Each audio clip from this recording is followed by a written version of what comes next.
It was a song with multiple storylines of danger, deceit, and despair, and an aural infection that combined the genius use of an electric sitar and a plastic organ. We go back, Jack, and do it again with the Royal Technocrats of Rock. Steely Dan, the story next on Professor of Rock. Hey, music junkies, Professor of Rock, always here to celebrate the greatest artists and the greatest songs of all time. You know, if you've ever had your tape eaten by your stereo and you had to use a pencil or a pen to nurse it back to health, you know what I'm talking about. You're going to dig this channel. Subscribe below right now so you never miss an episode of our daily features. Click the bell and also check out our Patreon link. It's our insider community for the real fans.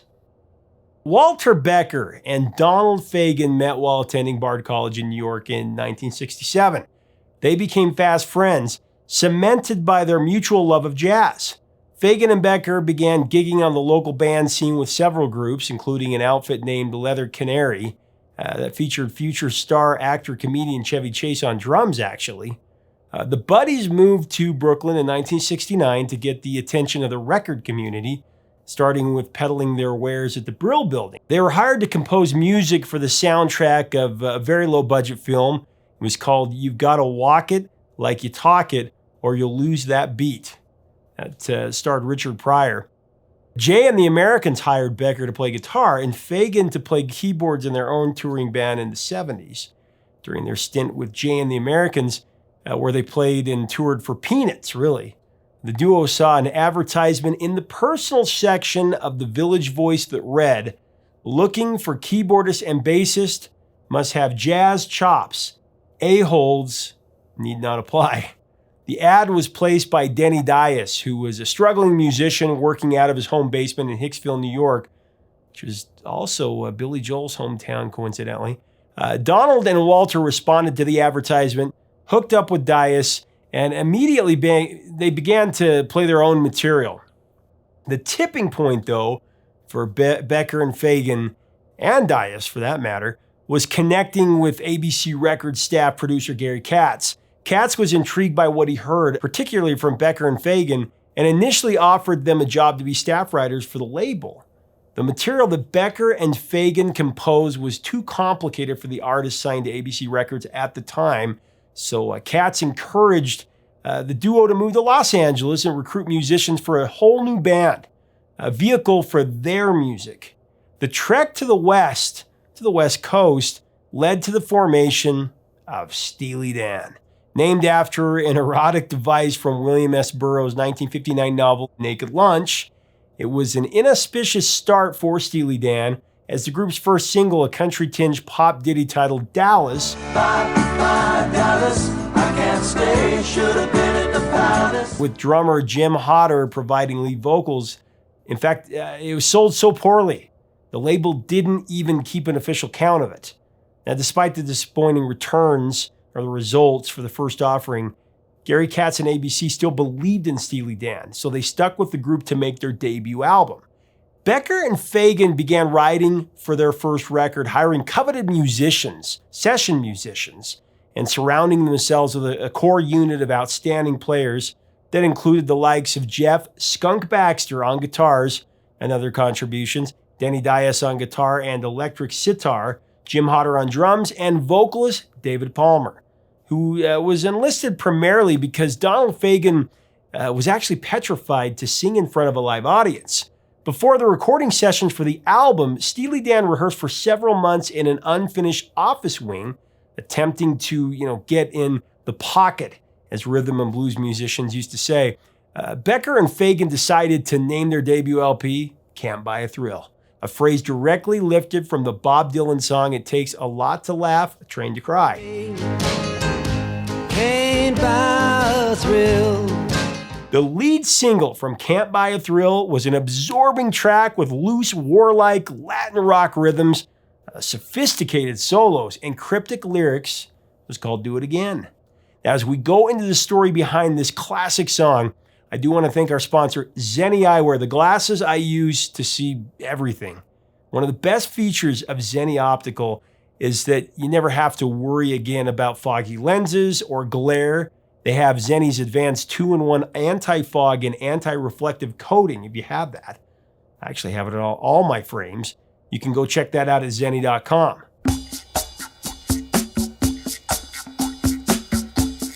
So Do It Again opens with the sultry conga padding of percussionist Victor Feldman.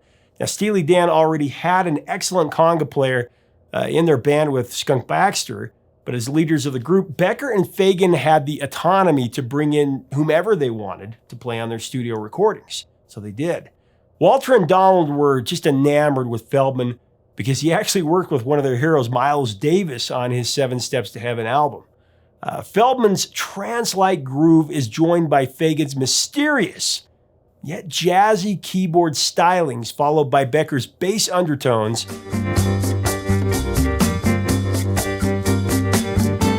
And then Baxter's lead guitar flourishes, are added to effectively introduce Donald Fagen's spellbinding storytelling.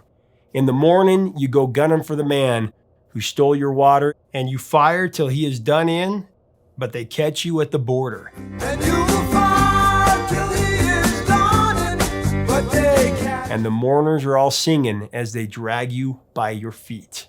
But the hangman isn't hanging, and they put you on the street. The lyrics for Do It Again are they're highbrow, complex, and incohesive, really, which became a trademark of Steely Dan's unique brand of rock theory. But the hangman isn't hanging, and Becker and Fagen were notorious practical jokers. They pulled a big prank on their fans when they credited Do It Again, a song that they co-authored as Trad, T-R-A-D, on the album sleeve for Can't Buy a Thrill, meaning it was a traditional song with an unknown provenance. That intentional discrediting is an early example of the arcane nature of Steely Dan's compositions. Do It Again is an intertwining of really 3 storylines. A modern-day Western with a showdown at the border in verse 1. A bitter tale of deceit in a room with the narrator's 2-timer, that's in verse 2.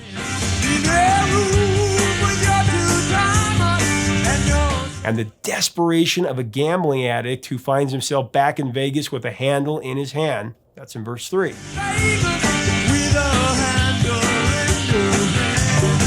There is an underlining theme of self-destruction and a life of perpetual crime in each of the song's episodes, where ultimately karma is the victor. Given Donald Fagen's deep interest in Buddhist theology, the wheel turning round and round could be a reference to the Buddhist wheel of life, birth, rebirth, and existence. Now, the chorus of Do It Again expresses the Buddhist rebirth philosophy really perfectly. You go back, Jack, do it again. Yeah, you go back, Jack, do it again. Fagen's vocal stylings give Do It Again just an unfolding of suspense and intrigue. I don't believe anyone does it quite like Donald Fagen. He's got such a unique voice. Although Fagen was the lead singer of Steely Dan, like I said, he was scared to death to be the band's frontman, and that's where David Palmer came in. Palmer was recruited specifically to sing lead vocals and take center stage for Steely Dan's live performances. One of the most high-profile performances by David Palmer as the frontman for Steely Dan was when they appeared on the popular TV series The Midnight Special, that was in '73, where they performed Do It Again.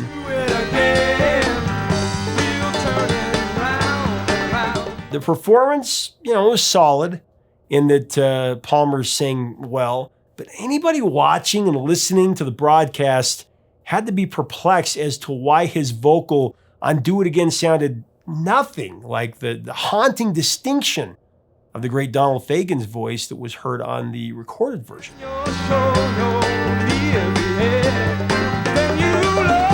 David Palmer delivered an incredibly inspired lead vocal, though, on Dirty Work, one of the great standout tracks on Can't Buy a Thrill, one of the best tracks for Steely Dan overall.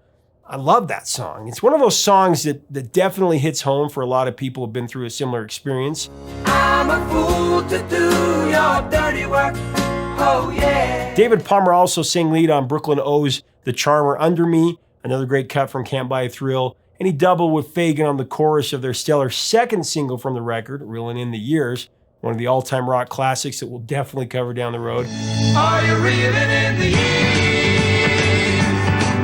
Palmer was only with Steely Dan for Can't Buy a Thrill, and he provided background vocals on several tunes for the follow-up LP, Countdown to Ecstasy, before he was dismissed in late '73.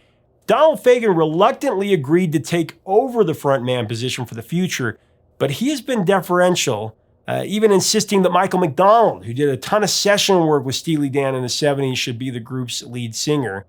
That would have been possible, actually, because this was before McDonald became the frontman for the Doobie Brothers when Tom Johnston departed.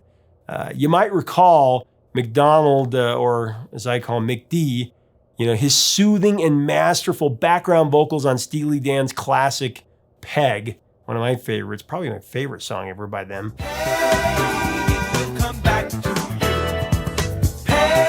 After doing his time with Steely Dan, David Palmer collaborated with other artists, highlighted by his penning of the lyrics for Carole King's smash hit Jazzman.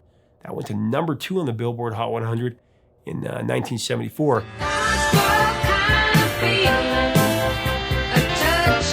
Do It Again features some of the most inventive and captivating musicianship that Steely Dan has ever recorded, and that's saying something. The long instrumental progression in the song's bridge, for example, just phenomenal.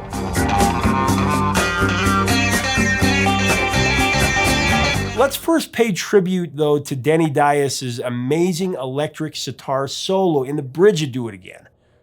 On paper, a sitar for Do It Again wouldn't fit the Santana seasoned Latin rock arrangement, since the sitar is a mystical instrument from the Middle East, but it totally worked. The psychedelic flavor of the sitar somehow enhanced the wild, sinister adventure that's in Do It Again.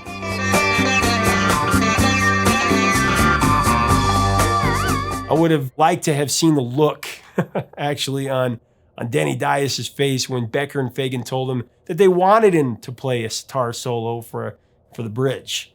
Although Dias, was an accomplished guitarist, he had never played an electric sitar before Becker and Fagan asked him to. That makes the final result even more impressive, though. It was as if Denny Dias was born to play that exotic instrument.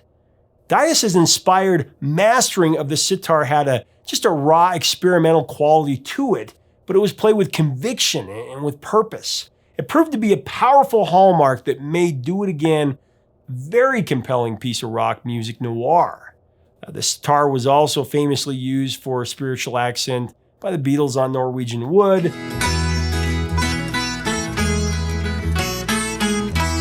Rolling Stones on Paint It Black, no colors anymore, I want them to turn black. Of course, there was Traffic, was Paper Sun.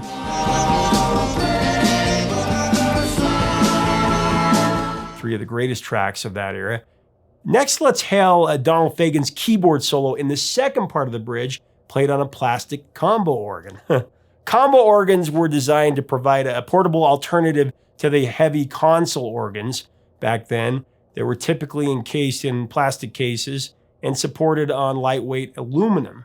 Unlike the popular Hammond organ, though, combo organs were entirely electronic, and nearly all of the models were solid state. Fagen used the cheap Yamaha YC30 combo organ to create a dark, ominous vibe.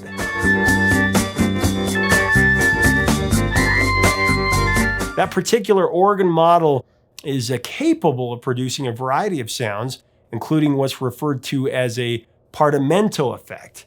That can be simulated by sliding your fingers across a pad, apparently. Donald Fagen definitely created that effect at about 3 minutes and 37 seconds in the song following Dias's sitar solo.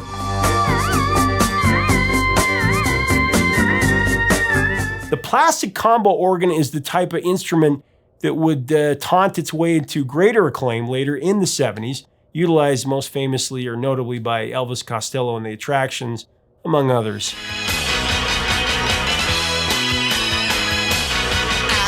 Despite its genius placement on Do It Again, Steely Dan never used the combo organ on one of their recordings again. Steely Dan's Do It Again, just one of the all-time greatest hits of the classic rock world. The single made a big splash for Steely Dan when it climbed all the way to number 6 on the Billboard Hot 100 and in Canada in '73, and it set the stage for Becker and Fagen's Hall of Fame career for sure. We'll turn it round and round, you go back. The single also broke the top 10 in the Netherlands and has certainly earned a number 1 spot in our hearts here at Professor Rock. There have been many interesting renditions of Do It Again. Versions by Waylon Jennings. You go back, Jack, do it again. Paul Hardcastle had a good one. Tori Amos, Colin Ray Smash Mouth, and Falco from Rock Me Amadeus fame. Steely Dan co-leader Walter Becker was the quiet architect of the band and the brilliant perfectionist sidekick to Donald Fagen. His intelligence, vision, and superbly meticulous musicianship was prodigiously manifested on Do It Again, as well as virtually every other Steely Dan composition for more than 40 years. Sadly, Walter passed away in 2017 from cancer of the esophagus. And after Walter's death, Donald Fagen announced to the world that he intended to keep the music that he created with Walter alive for as long as he could or can with the Steely Dan band, which I'm grateful for that. I was a little late to the Steely Dan party. My dad had their records and he'd play them, but I wasn't into it as I was growing up. My ears were attracted to the ear candy of the 80s pop explosion and then metal and new wave. However, when I was a senior in high school, I really started to get it. And by my early 20s, I was a Steely Dan disciple. Maybe my ears weren't experienced enough to appreciate their musical brilliance earlier. Steely Dan, Donald Fagen and Walter Becker, they're just genius level musicians. They went beyond all rock and roll conventionalism to meticulously craft songs that are extremely complex, almost unrepeatable. They were rock and roll's great ironists, if you will, the kings of musical sarcasm, with comical and cryptic lyrics.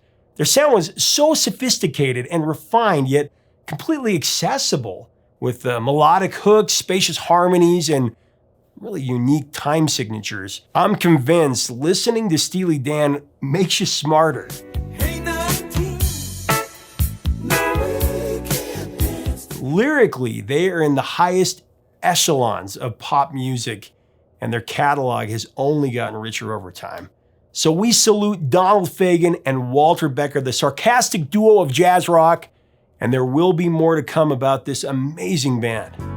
But if you have a change of heart, Leave us a comment about Steely Dan. What are your favorite albums and songs by this group? What memories are tied to them? Give us your comments below. If you like our content, we definitely invite you to become a permanent subscriber in this community. To get Steely Dan's greatest music, click on our links. And don't forget to check us out on Patreon. Be a part of this community. Help us keep the music alive. Until next time, 3 chords and the truth, my friends. Stay safe out there.